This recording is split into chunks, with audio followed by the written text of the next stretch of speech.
to enter, to our ancestors, to our ancestors. May your guidance and wisdom continue to be a path opener for us and ours, and remain with us at every crossroads. Honor to the sacred energy of the land. Honor to the flora, fauna, waters, and skies. Honor to Mother Earth. Ashe. Welcome to the Sacred Sister Circle in the Sankofa Ancestor Shrine. I am your host, Sacred Woman Practitioner Tatami, and we are going through the gateways. We are at Gateway 0. How are you doing? How are you doing?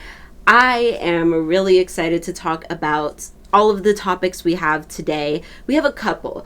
The first one that I really want to get into is going to be about guidance. It's going to be about ancestral guidance and, spirit guide type of guidance. Essentially, a relationship, a spiritual relationship with an ancestor that you are looking to really grow and develop through this year. We're naming names. We're being specific. So that's what I want for us. This could be an ancestor that you don't yet have a relationship that you've wanted to build one with. It could be, Mother Zora Neale Hurston. It could be Mother Maya Angelou. You want to get into all of that. It could be bell hooks, right? It could be somebody who is an actual relative of yours, right? If you are able to connect, if you have somebody's ashes, if you have these names of people who have moved on to the ancestral realm, who were elders that you trusted, that you knew, that you would like to work with, this is the time to really name that ancestor, name the grandmother, mother-in-law, cousin, somebody who is a close family friend, perhaps. That's what we're going to concentrate on for the first portion, is what that's about, what you're really looking for, and what we're going to do with that this week. And then the second portion is going to be about divine timing, which is the page right after that, and is hilarious for me to choose, considering this video is about 4 days late.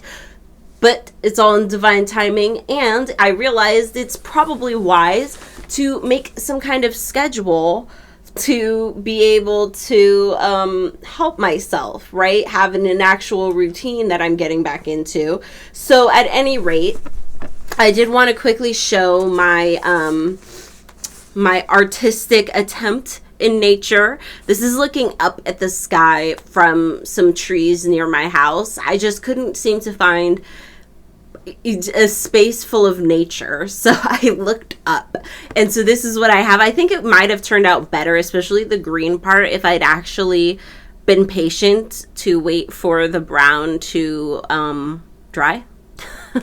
But this was my attempt with nature. I did it. I stared at nature for a few minutes to try to connect and get into the habit of it. So we'll try that again in another few weeks. But on this other page, I wrote my realistic morning routine goals. So that's just a header. I'm going to write some of those as this week goes, so I can give myself a plan, and I want it to be realistic. There is information in here. We're going to read some stuff today, but we can all admit it's a lot. It's kind of a lot. So, yeah, I want mine to be realistic, something that I think I'll be able to continue doing. And so I encourage you, when you're writing yours, it's going to be also hopefully realistic to what your schedule is, to where you're at in your journey. Maybe you're going to have like a starter one and then upgrade as you get better throughout the year. Okay. Who knows? So at any rate, I did want to remind you that there is the free prayer book at ritualready.com, and there's also the free, what is this? The 2021 Spiritual Planner for available. It's also for free. The PDF is on Ritual Ready, and the paperback is on both Amazon and Barnes & Noble. So, You can also, in there, you'll find biographies from some spiritual leaders. So if you're just trying to, look into different people, get a little more education, I have that. I have some notes about the Conga Cosmogram. I have some little facts and stuff in here. And of course, there's little questions on each page for you to answer and get spiritually in tune as you move through your week. I'm on page 36 if you are following along in your book, which you don't need to have because I'm reading to you what we're doing. I'm not going to read the visualization for the Sky Mother for Newt because I would like to have that just be its own separate video so we can just calm down, do some breathing, and do a little visualization meditation type of thing. We are going to focus on page 36, though, to give us some inspiration on what we're looking for when we're looking to find the ancestor that we're going to be connecting with this year. And it could be a couple, I'm not sure where you are in your journey, but I think finding that ability to be specific, I think maybe finding one from your family and one from, the more popular lexicon, the celebrity lexicon that people tend to work with. Usually that consists of like artists of some sort, but there are many people who connect with mathematicians, scientists, that type of thing. So really the sky's the limit, really. And sometimes it could be metaphorical. Sometimes it could just be somebody who, did the same type of work you're into, but sometimes it could be somebody who like symbolically you line up, or energetically you line up, even though you don't quite do the same thing. So I really want us to keep ourselves open-minded about what we're doing, but don't put too much on your table, on your plate. Don't be like having 5 people or even 2 people if you feel like you're a busy person who's already going to be struggling with a lot of things to do. All right, don't be giving yourself too many tasks. This is supposed to help you and give you comfort, give you somebody to talk to and call by name while you're going through your journey. Do you know what I'm saying? So this knowledge of our divinity brings us into the celestial arms of Mother Newt, the grandmother and guardian of all the gateways. So that's really what we're looking for here. So Newt may be who you connect with. If you're a more comedic type, then you're already kind of set with this book, right? But for those of us who are not really looking to connect with Newt, but looking to connect with somebody symbolically in the same way, that's what we're looking for. Who can help you with being the guardian of your gateways. And then definitely be talking to them. Don't be just like forcing and throwing everything into them. Definitely do a divination to determine if you're going down that correct path with the correct ancestor. So let's see. You cannot complete the 9 gateways of sacredness that she encloses unless you first go before her, the celestial womb.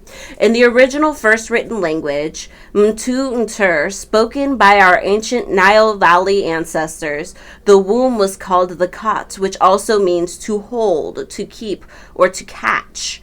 According to natural law, the sacred woman's wellness begins in the womb and spreads out from her center like branches of a tree.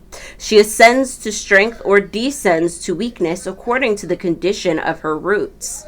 In order to grow properly as a whole woman, we must spiritually return our awareness to our beginnings and draw our supply from the oldest spirit woman known to humankind and spirit kind, great grandmother Newt. So in this case, really what we're doing is we are looking to, in a sense, Sankofa, turn back and get it, turn to our bloodline and get this amazing maternal energy that's been passing on from womb to womb through the generations and branching out obviously at the same time. So there's so many branch, so much tree symbolism going on here. We have the blossoming and growth of wellness from the womb, of healing from the womb, of releasing from the womb. And then we also have this idea of having it be this place that holds and keeps and catches stuff, and that can be negative and that can be positive, but that action of going forth and really finding a way to release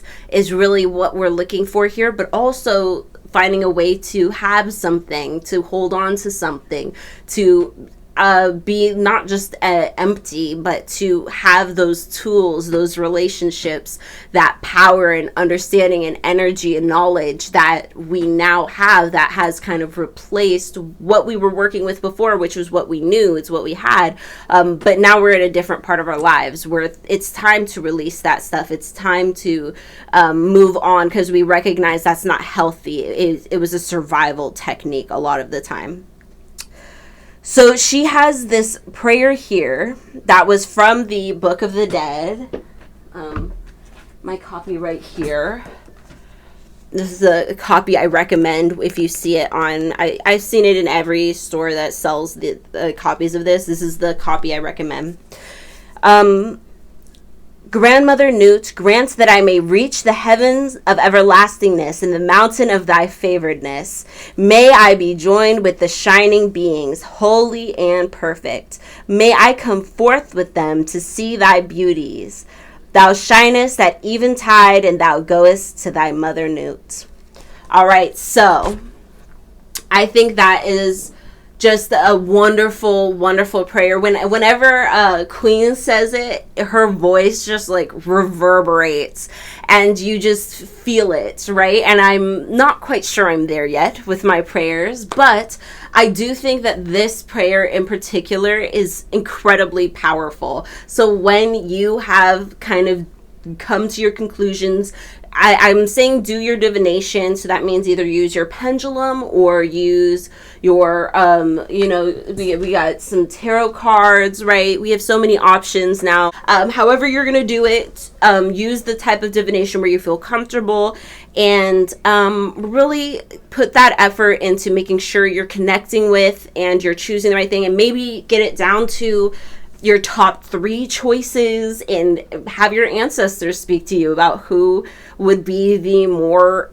prevalent for your needs right now on your journey. Because maybe it really is like all 3 of these you should probably be, associated with, or have a small place, or have a shelf on each part of the cabinet, or however you do it. But for this year, who would be the one that you should be trying to make this connection with? And you notice I do keep saying mother, grandmother, she. This is for an ancestor with a womb. So you may have an ancestor who went by, they, them, who may be willing to work with you. And you may have a very masculine ancestor who had a womb, who would still be willing to work with you on this rather feminine journey. That's just part of the uniqueness of the path. I think everybody's going to be able to have a different bloodline that's going to be able to help them to improve on their journey. All of us women folk have taken our turn on the birthing wheel. We are the granddaughters of Newt, the universal womb. And so our taking our turn on the birthing wheel does not necessarily mean a physical, literal birth, though it could.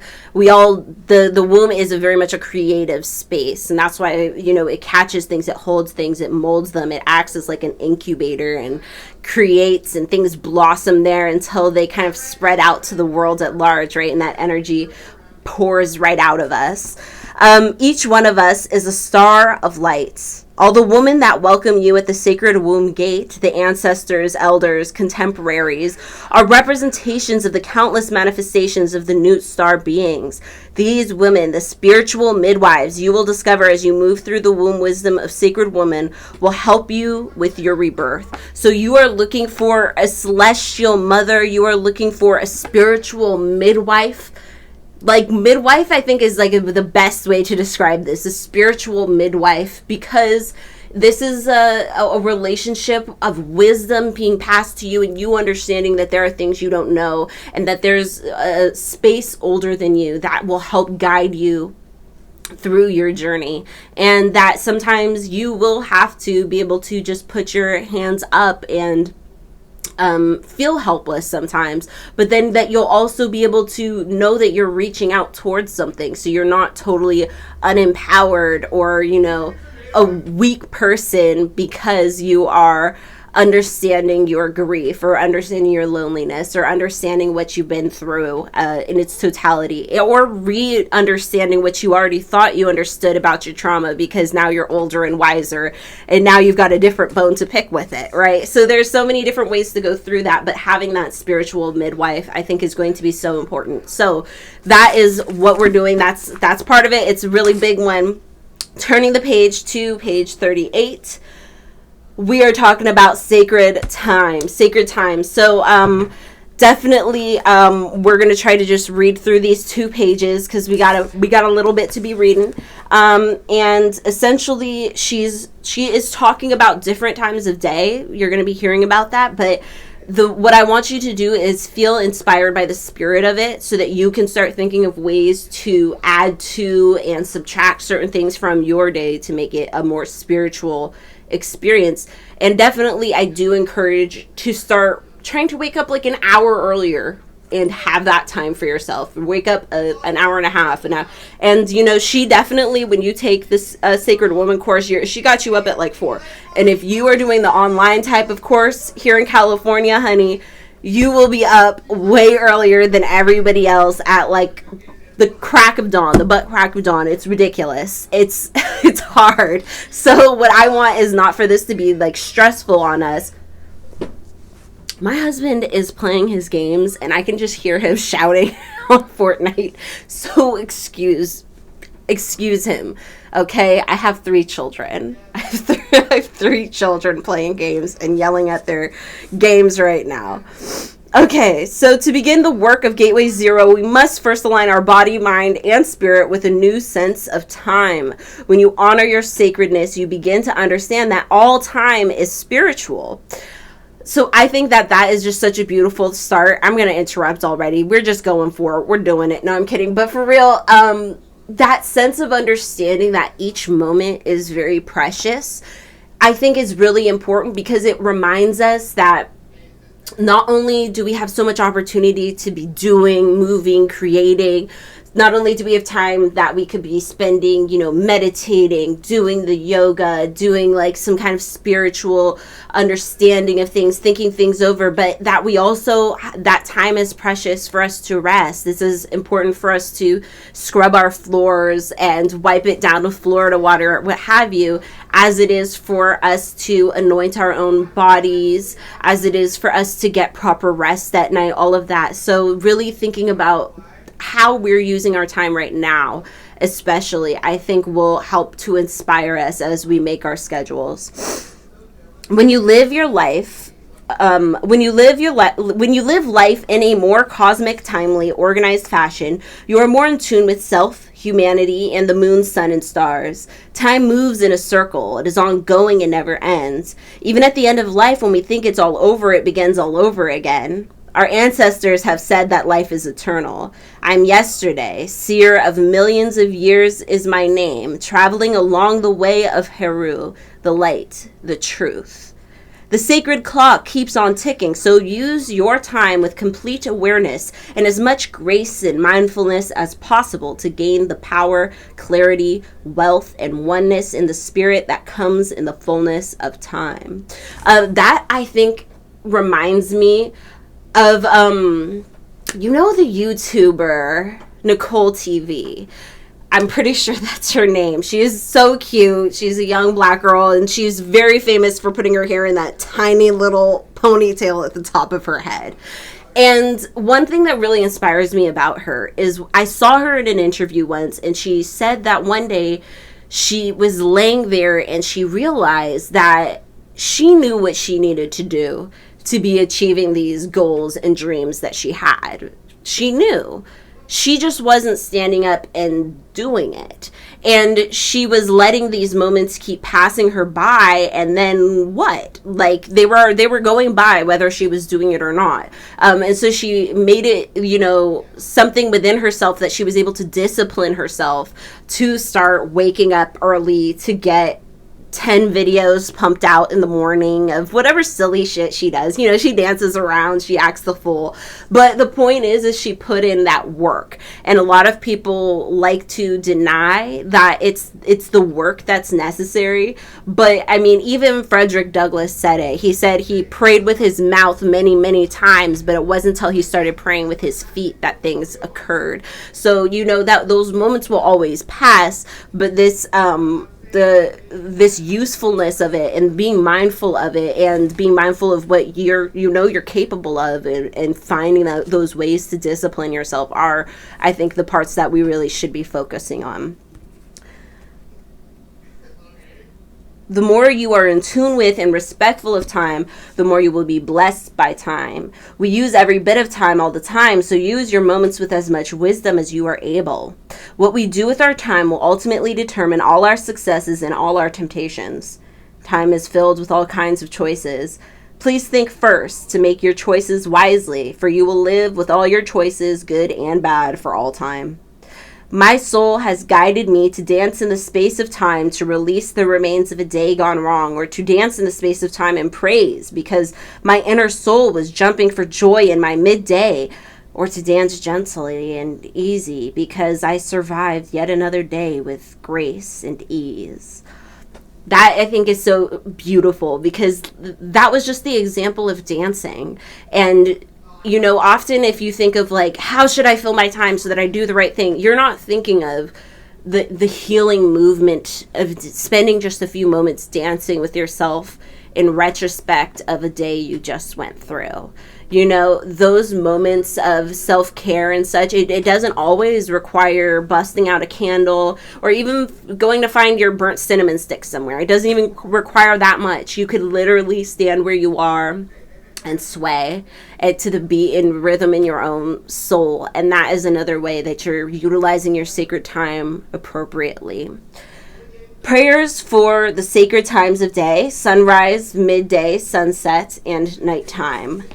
Within the course of 24 hours, Isis, and her sister Nebet-Het, our ancient African guardians, come forth to greet us at their designated time of day, help us to maintain our spiritual, physical, emotional, and mental equilibrium, and remind us to use our time in the spirit of Ma'at. So I do think that starting these prayers is really important. These do not have to be said out loud. They can be said out loud. I say it out loud because I'm here, but they can also be said within your head. Investing in a good pair of headphones might help if you want to hear other people, but you don't want to, or you want to record your own, but you don't want others to necessarily hear you, because there is still some hostility from people if you're not praying to the Christian God. There's violence. There's spiritual violence, physical violence, financial violence, housing violence. Like it can get really real. So keep in mind that this can be out loud. It can be just in your head. It can be something that you're reading. You write it in your journal, that type of thing.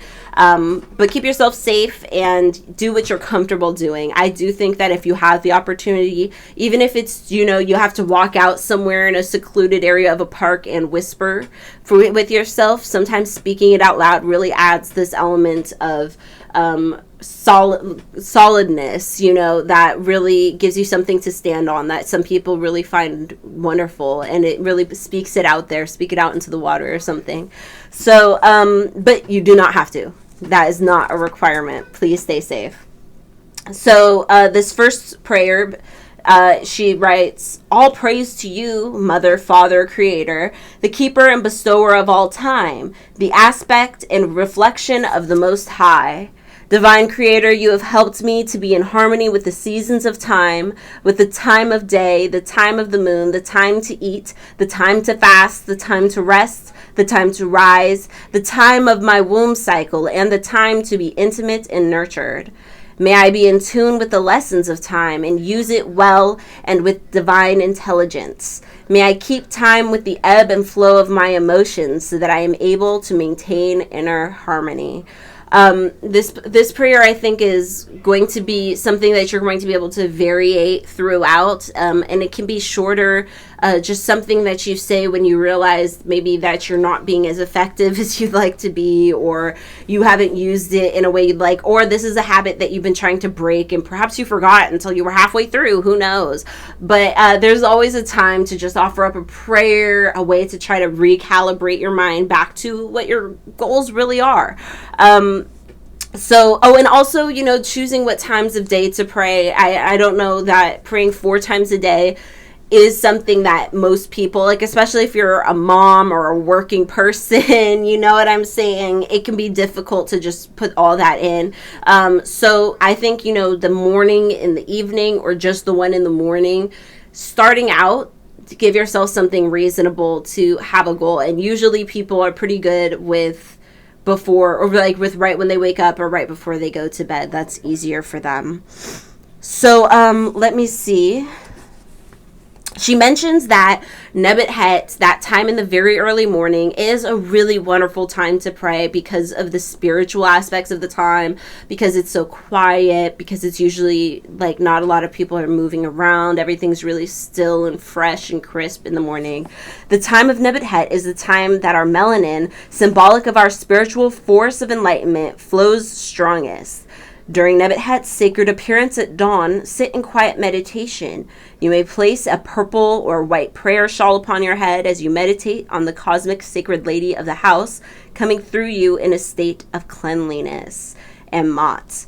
Upon the roof of her house, she is crowned with a bull representing purification, completion, wholeness. And at the gate of her house is the Mot feather of peace and harmony, which will touch and anoint you upon entry into your divine self. Ring a bell to summon the heavenly hosts, that they may come around you and within you.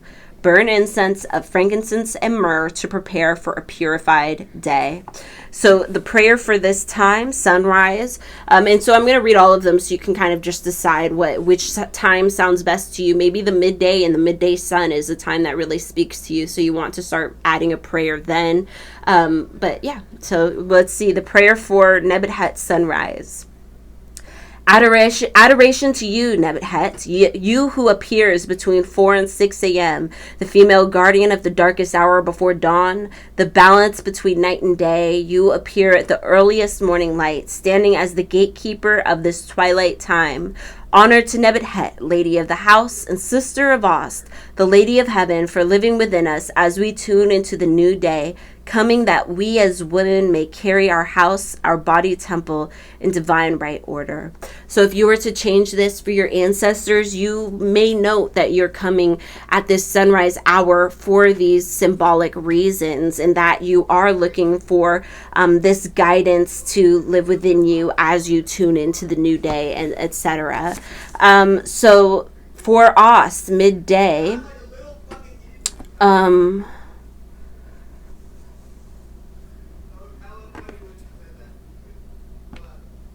I think it just has the prayer note, nothing to read with it. Oh no, it's right. Yeah, it's there's no prayer for this one. I mean, no paragraph for this one. All praise to you, Ost, the Great Mother. Time reflects you as the brightest light of midday, when the sun is highest and strongest in the heavens on earth and within us, giving us great vitality and vigor. Ost, I thank you for this potent charge of light from you at the time of day you have set aside for my complete blossoming. Beloved Creator, help me to stay in tune with time, to be on time with life, and with the commitments I make to be shared with the world of time. So for this one as well, you would be able to really talk about the vitality and the strength and the inspiration, as well as all of those things. I think some of these prayers are still pretty easy to switch over to speaking about and to the ancestors about this same type of thing. For sunset, she says, Het Haru, Hathor, the lady of divine love and beauty, makes her appearance with the setting of the sun. Our ancestors called her Het Hirschnebet Amentet, or Hathor, Lady of Amentet, for Amentet is the west, where the sun sets, and thus the place of renewal for the ancient Kemetic peoples. So prayers at sunset are a good time to ask for renewal, a good time to focus on the closure of what just happened and the coming of the next. Let's see. Okay, yeah, Het Haru. Oh, it has like a little ritual here for Het Haru. I'll read that real quick. During the hours of Het Haru, so the sunset hours, right as it's getting into the evening time, put on a movie for the kids, or I don't know, set the husband up with some whiskey and a game, or whatever kind of game, football or video games. They're all into games, aren't they? So take on.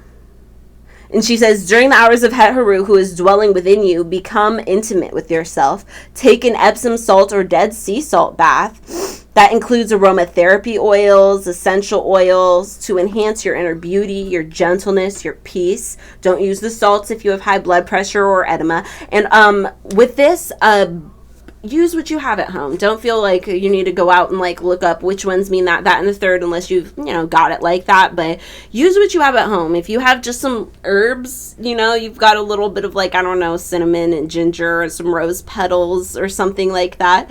Or even if you just have a tea that seems very indulgent, you could just pour hot water over a tea bag, let it steep, or open up the tea bag and let the herbs just float around in there. And that is the easiest spiritual herbal bath I think I've ever given myself, is to just go find one of my indulgent teas that I've collected over the years and never seem to finish the box of one before I buy the next.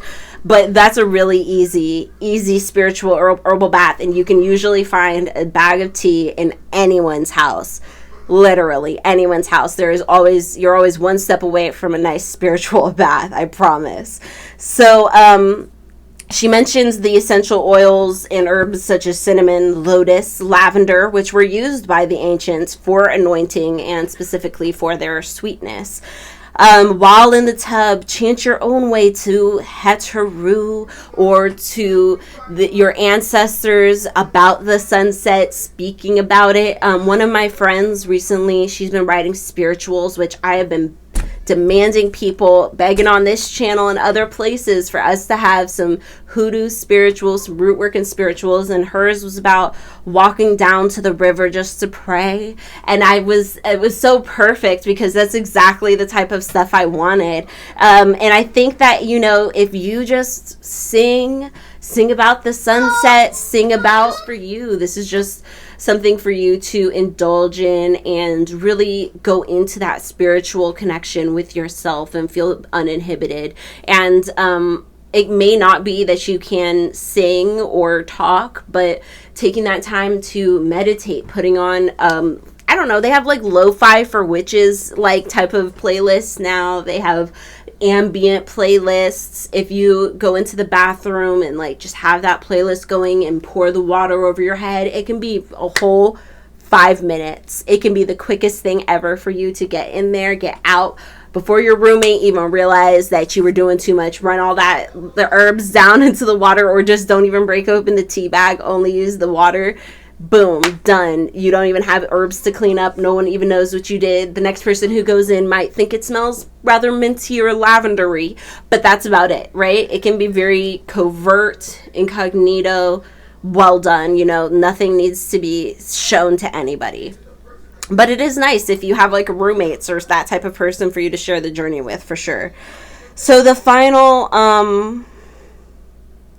she also ends with,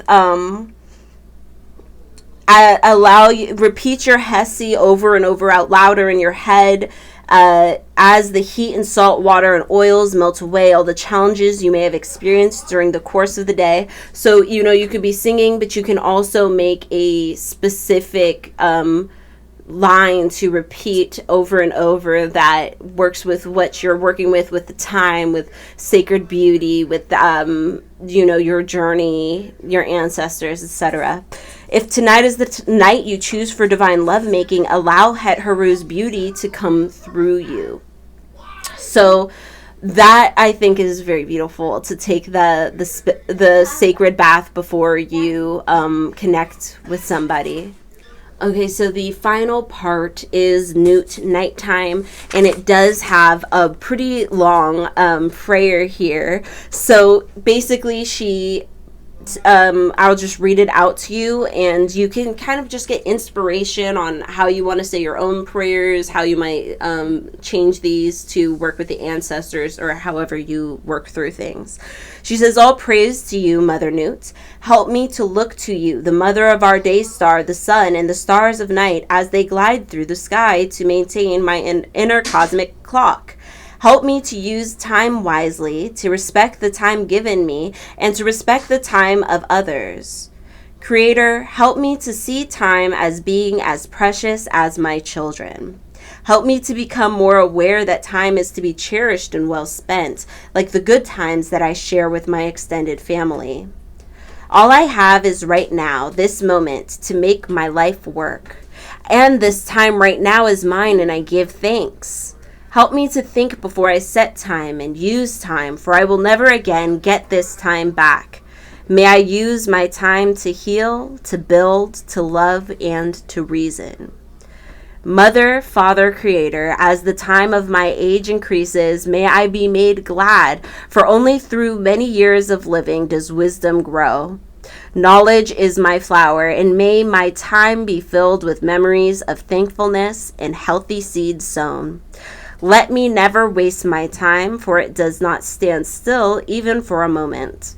Help me remember that cycles come and go, and no matter how hard things are right now or how good they may be, nothing remains the same. Creator, help me remember that when the sun goes down and night falls in the hours of despair or quietude, to simply go with the flow, for time will have its way. Neither grief nor sweet solitude will last forever. In time, the sun will rise again, and joy and peace shall once again prevail. Heavenly Mother, Father, Spirit, when my time in this life is all used up, and my clock finally stops, may I look back upon my life and reflect that my lessons have been well learned, and that the moments of my life were filled with goodness. May I leave a legacy of time well spent, and when I step over to the other side, to the realm of the ancestors, may I keep celestial time with them.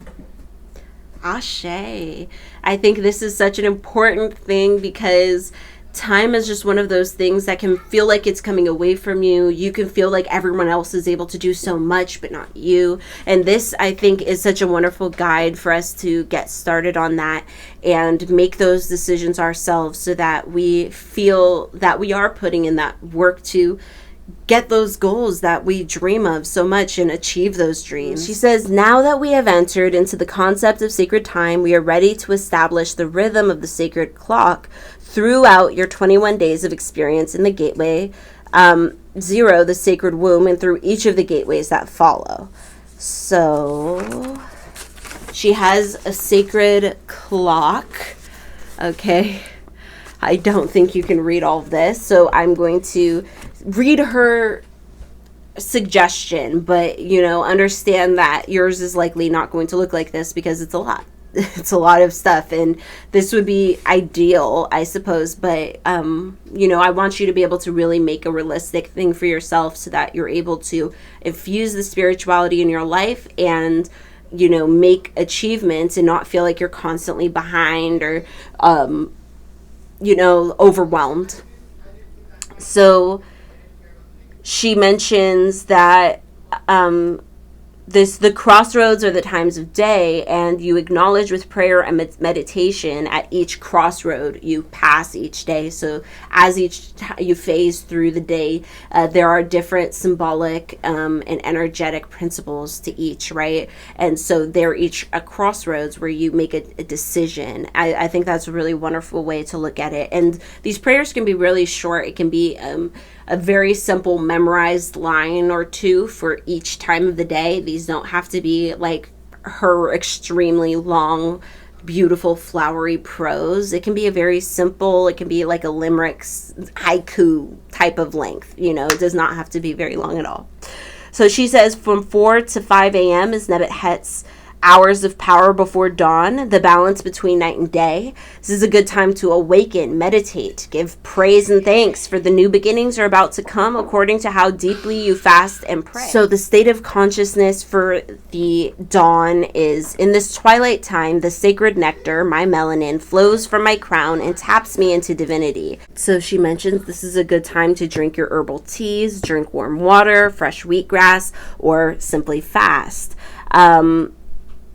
She says this is through the nutritional times of a woman's age, this is considered the time of creation, a baby within its womb, right? And as you move on through to the end of the day, that's the time of more wisdom, elderly wisdom. So the season is late winter. The phase of the moon for the 24-hour day is waning moon, the coming.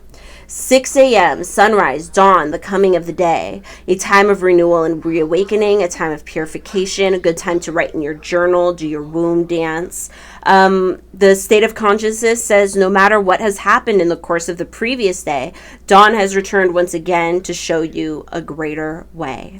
Your meal would be some kind of a liquid meal at this time, starting off with a smoothie, one of those like liquid liver kidney fleshes. We'll learn more about that in the food section.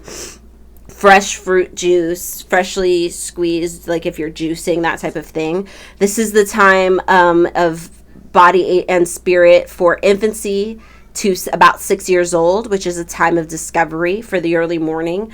The season of time for the 24-hour day is early spring, and the phase of the moon for the 24-hour day is the new moon, the budding arrival. 9 a.m., mid-morning. This is a time for deeper and greater cleansing. The balance of morning is flowing within me, bringing with it a spiritual state of awakening. That's your state of consciousness. So you're feeling revived, invigorated from the work you've already put in for the day. You're ready to go. This would be a light, solid meal of nuts, seeds, fruits, and if it is grains and nuts and seeds, it's usually like the soaked kind. It's not like super overcooked and stuff. But this is her very strict raw vegan diet. So I certainly don't follow a raw vegan diet. I prefer to follow a mostly plant-based diet, but that's to everybody their own. The nutritional age is 7 to 12 at about 9 a.m. This is the time, another time of discovery. The late spring is the season, and the waxing moon is the moon for the 24-hour day. At 12 p.m., it's Isis's hour of power, midday. This is the best time for total activity and productivity. Regeneration for this is the strongest part of the day. An excellent time to execute your ideas.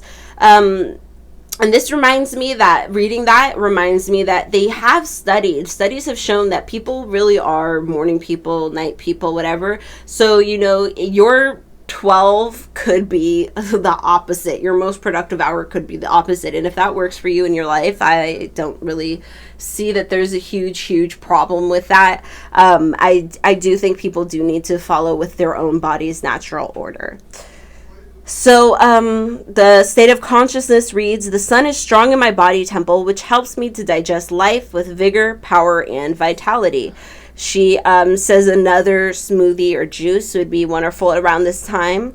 The age of the body and spirit is 13 to 21, still a time of discovery. This summer of time throughout the 24-hour day is summer now, and the phases of the moon through the 24-hour day is the full moon, the full arrival. So you're really blossoming into yourself by the afternoon. 3 p.m. is the afternoon, a time to follow through on your visions, to open doors, finally make things happen. Time for fine-tuning, really going over what you've been doing. The state of consciousness reads, the light is high in the sky, so busily I move through my day, seeking, exploring, learning, reaching, and obtaining. This would be your heaviest meal of the day, your vegetarian protein, starches, vegetables, eaten between, 1 and 3 p.m. The age, spiritual and body age is 22 to 39, which is a time for seeking truth, understanding, growing. The season is late summer, and the moon phase is waning moon, or a retreat. You're starting to pull back. 4 to 8 p.m. is the winter, sunset, dusk, summer, Het Haru's hours of power. So this is a good time for retreating, quiet time, relaxation, contemplation, taking those herbal or salt baths, fine-tuning more about, especially what you've been going through, what you're going to be going through tomorrow. It's the state of consciousness says it is time to be still and go within to reflect on what has happened on this divine day.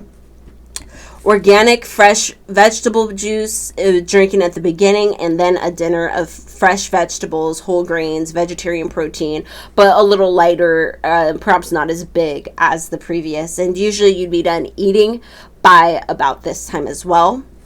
She also reads, and and I know like some people do like fasting or, interval fasting, that type of thing. They don't even eat till 12. So they would be just drinking their waters and whatever else is allowed, teas, that type of thing until noon, and then start from there. Let's see.